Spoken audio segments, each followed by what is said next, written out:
A neuroinflamação, então, cérebro, inflamação do cérebro, né? Todo mundo hoje é um pouco inflamado. E, assim, do corpo, tá? Todo mundo, e tá tudo bem, gente, né? Não vamos criar alarmes. Eu acho que o pulo do gato é a gente tentar cada vez mais desinflamar, né? E isso através da alimentação, da atividade física, da suplementação, do sol, do modulação de sono, enfim, né? Do nosso estilo de vida. Tava falando assim, nossa, se a gente não teve acesso às coisas que a gente queria antes, né? Amamentação, gravidez, as questões de 2020 a 2022, em algum momento a colonização do nosso intestino, então, ela pode ter sido afetada, causando alguma disfunção, uma constipação, uma diarreia, ou até doenças mais graves. Eu vi gente comentando aqui que tem já diagnóstico ruim de doenças intestinais, mas essa recolonização, e essa é a minha pergunta para você, ela pode acontecer em qualquer momento, assim, tipo, eu posso resgatar um intestino todo cagado no mau intestino, literalmente? Eu entendi. Literalmente. Eu acho que, como eu falei aqui no começo da live, o intestino é um órgão tão vivo, né?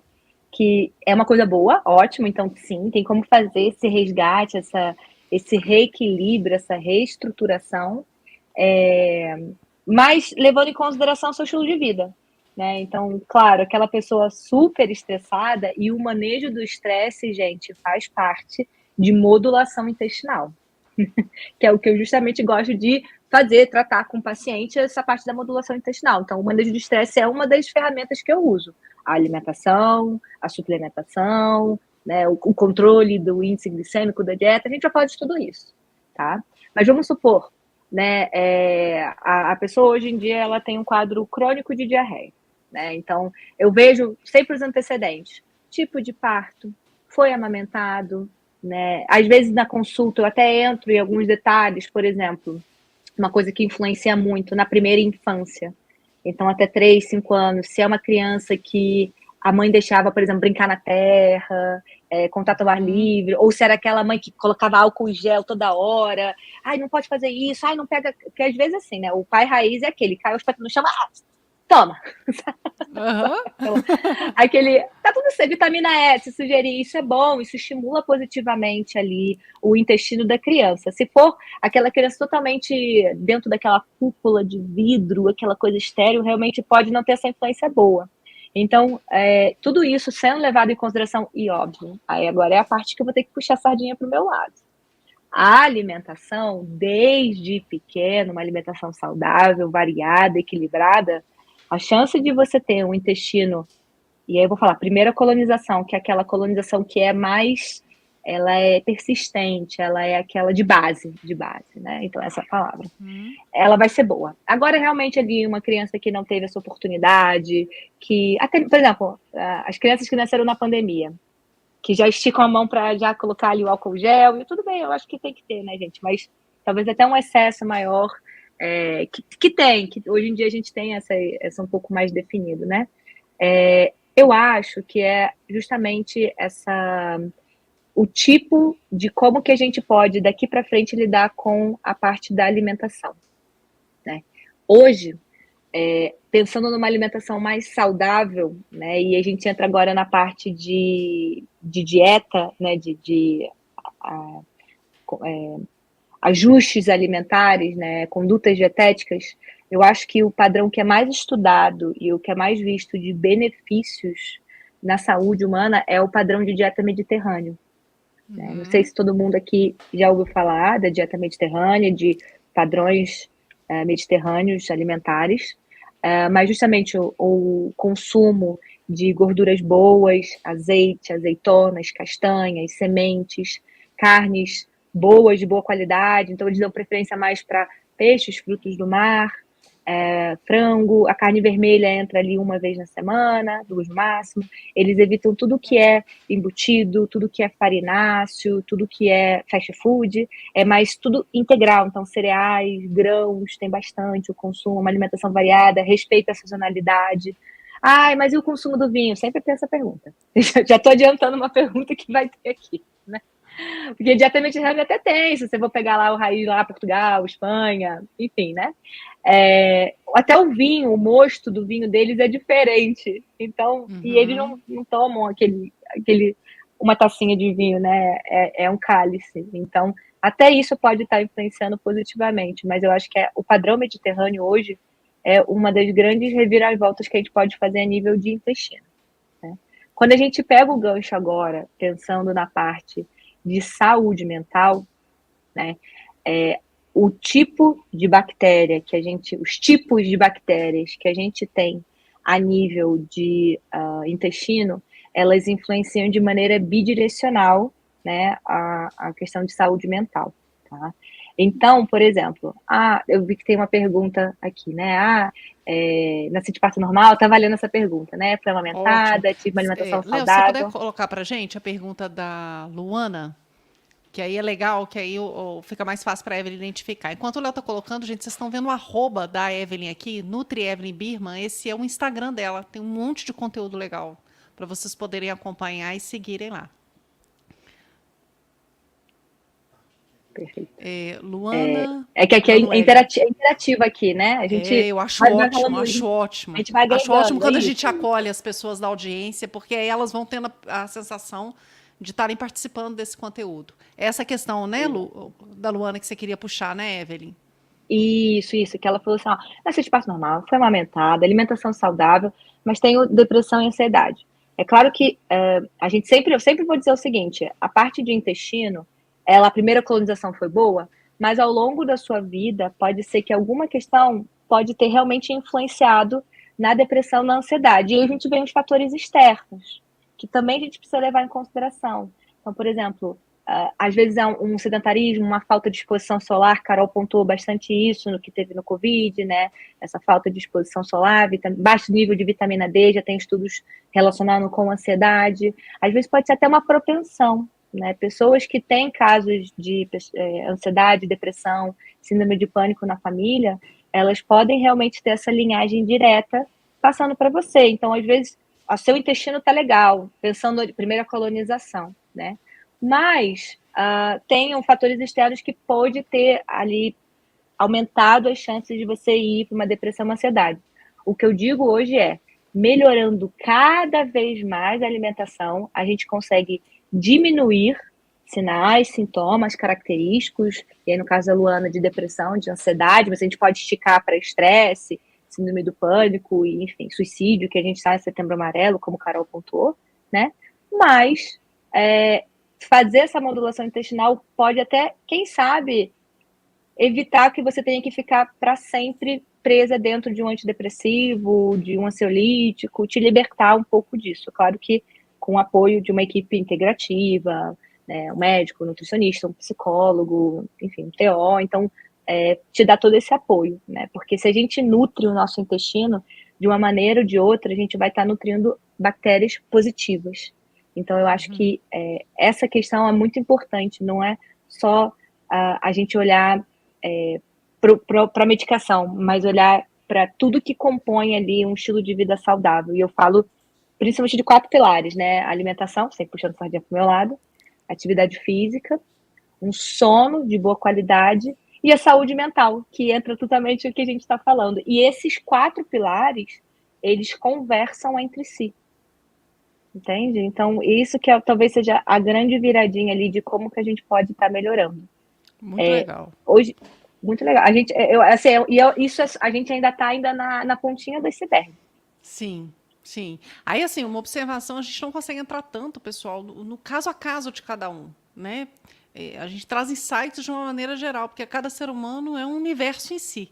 Então, a gente não consegue entrar no detalhe, no detalhe, no detalhe de cada pessoa, de cada caso, mas é super legal quando a gente traz esses adendos, assim, da vivência de vocês, porque a gente vai contextualizando de uma forma que talvez possa ser útil para outras pessoas que estão assistindo a live.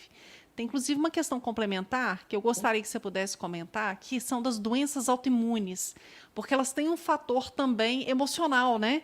Elas também estão ligadas à saúde mental, e a pergunta é se elas têm correlação também com o intestino.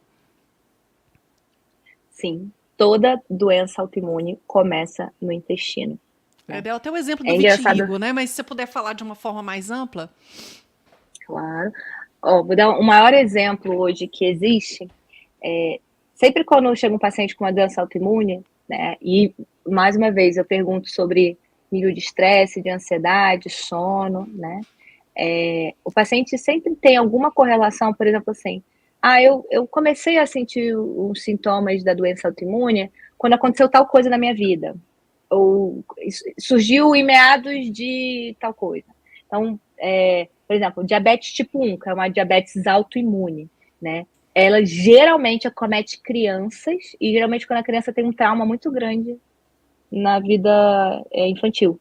Os pais se separaram, repetiu o colégio, algum trauma de infância, enfim. Então, é o boom, é o gatilho para isso acontecer. A mesma coisa quando, por exemplo, um vitiligo, um Hashimoto, um lúpus, eu vi que alguém colocou o caso de retocolite, né? Então, geralmente, esse gatilho maior é quando acontece algum trauma na sua vida. E o trauma é justamente mexendo aqui, Que né? conecta com Então, aqui, né? exatamente, tá tudo muito encapado, muitos fios que se conectam ali e que fazem. A gente ainda não tem realmente com certeza absoluta o que tá, o tipo de maneira que começa, de onde começa um vai para outro, exatamente ali, porque, né, a gente ainda está, mais uma vez, arranhando a superfície ainda de toda essa ligação. Mas fazer o manejo de intestino e fazer o manejo de saúde mental é fundamental nessa relação bidirecional que eu comentei, né? Uhum. Para entrar, porque assim, doença autoimune, realmente a cura a gente, né, fala mais da remissão. Então, para entrar na remissão, para você ter um estilo de vida ali saudável, uma qualidade de vida, que é o que toda pessoa que tem a doença autoimune busca hoje em dia. Legal. Fala-se muito hoje sobre neuroinflamação também. Você pode comentar um pouquinho sobre como é que é o comportamento do intestino da gente quando existe uma neuroinflamação e também definir para a gente o que é isso, no final das contas? Perfeito, perfeito. A neuroinflamação, então, cérebro, inflamação do cérebro, né? Todo mundo hoje é um pouco inflamado. E, assim, do corpo. Tá? Todo mundo. Todo mundo. E tá tudo bem, gente. Né? Não vamos criar alarmes. Eu acho que o pulo do gato é a gente tentar cada vez mais desinflamar. Né? E isso através da alimentação, da atividade física, da suplementação, do sol, do modulação de sono, enfim, né? Do nosso estilo de vida. Quando a gente pensa que cada pessoa pode reverberar de alguma maneira essa inflamação, aí que vem as particularidades. Tem gente que tem muito inchado, né? Acorda com o rosto todo inchado, o anel prende no dedo. Tem gente que tem o intestino que varia muito. Tem gente que tem uma queda de cabelo acentuada, muita espinha. Lipedema está na moda também. Enfim, um caso de uma ansiedade, uma depressão. Por quê? Porque a gente tem que entender onde que está sendo essa válvula de escape dessa inflamação. E quando a gente fala a nível cerebral, a gente fala de neuroinflamação. É um cérebro inflamado. Né? E a gente logo fala, meu Deus, será um Alzheimer? Um Parkinson? Pode ser, o Alzheimer, o Parkinson. Doenças neurodegenerativas também é um tipo de neuroinflamação. Mas a ansiedade, independente, uma ansiedade mais leve, controlada, também é um tipo, a própria depressão, o estresse, o pânico, enfim, tá? Nossa, São é uma tipos de neuroinflamação. neuroinflamação. Então, tipo, se eu estou muito ansiosa, é uma neuroinflamação. Nossa, ficou puxado agora. Mas assim, é sempre bom entender que a gente vai reverberar de um jeito. Cada pessoa reverbera de um jeito, um corpo inflamado. Né? O pulo do gato a gente sempre está tentando balancear, equilibrar, controlar a ansiedade de uma maneira. Né? Quando eu falo de ansiedade aqui, eu estou falando aquela pessoa que não consegue se controlar. Síndrome de Sim. pernas inquietas, a fala atrapalhando, aquela pessoa tão ansiosa que desconta na comida, tem compulsão alimentar. Então, esses casos até um pouco mais extremos. Aquela ansiedade normal que tem lá no filme Divertidamente, entendo, até ok. Não posso dar o Sim. spoiler no livro, mas tem um caso até mais ali que entra para crise de pânico, né? Crise de ansiedade e tudo mais. Mas dentro do controle, ok, a gente vive num século que a ansiedade ela bate na porta todos os dias, né? É Sim. muito mais como a gente consegue modular. Essa neuroinflamação nada mais é do que a gente está passando pela barreira hematoencefálica, citocinas, ou seja, substâncias que inflamam, interleucinas, fatores ali que podem estar ativando cascatas inflamatórias, né? Uma das barreiras mais eficientes do nosso corpo é a barreira hematoencefálica, porque o cérebro é o nosso diamante, né? Uma das partes mais importantes do corpo.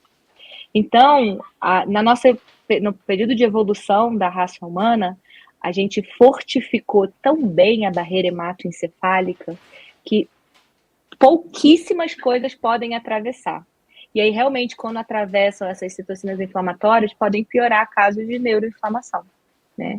E aí, realmente, a gente pode ter uma gama de coisas. Então, o passo, né, é de onde está vindo essas citocinas inflamatórias? Aí a gente vai ter que tirar a lupinha do cérebro e ir lá para o intestino.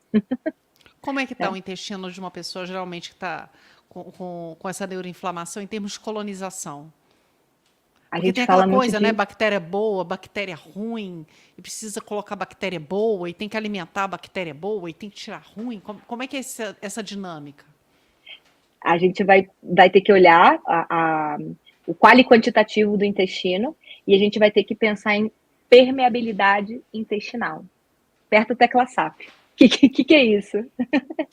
É um intestino que está permeável, como se tivesse uma grande peneira cheia de buracos grandes. Então, quando a gente pensa no intestino, a gente tem que pensar em 2 tipos de proteção, né, de barreira. Barreira celular, a célula tem que ser assim, ó, grudada uma na outra, e barreira imunológica. A gente tem dentro do intestino um sistema imune próprio dele, chama GALT. G-A-L-T. Quem quiser dar um Google depois. Papel e lápis na mão, viu, gente? Isso aí. Então, quando a gente tem uma célula do lado da outra, formando essa barreira física, né, elas são ligadas por tipo um super bonder, chama tight junctions, tá? Junções intercelulares, se eu não me engano o nome em português. Então, elas são assim, as células coladinhas. Conforme alguma coisa que a gente está fazendo, que a gente está comendo, que a gente não está se exercitando, enfim, fatores externos que vão ali estar começando a querer enfraquecer esse intestino, alguma doença existente, tá? Essas junções, elas vão se afrouxando, afrouxando, afrouxando e literalmente começa a criar espaço entre essas células, a tal da famosa permeabilidade intestinal. O que passa para dentro por esse buraco, literalmente, e cai dentro da luz do intestino, ou seja, a corrente sanguínea? Tudo. Bactérias, pedaços de comida mal digeridos, pesticidas, agrotóxicos, microplásticos, miscelânea toda. E aí, caindo na corrente sanguínea, onde que pode chegar? Que loucura. Atravessar a barreira hematoencefálica. Então, tá tudo conectado. Então, se a gente precisa tratar a gente tem que tratar o todo. Né? É claro que aqui eu estou tentando maximizar muito.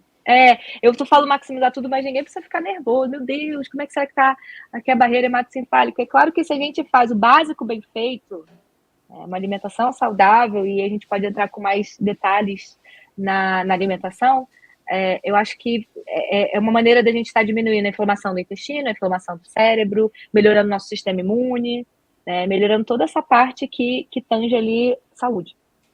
Bom, meus queridos, saúde intestinal e saúde mental são desafiadores, mas não impossíveis. Por isso vou te indicar 2 conteúdos. O primeiro é uma live onde se fala sobre o estilo de vida asiático. Tem um negócio lá sobre dieta mediterrânea que é um dos segredos. Vai lá para você assistir.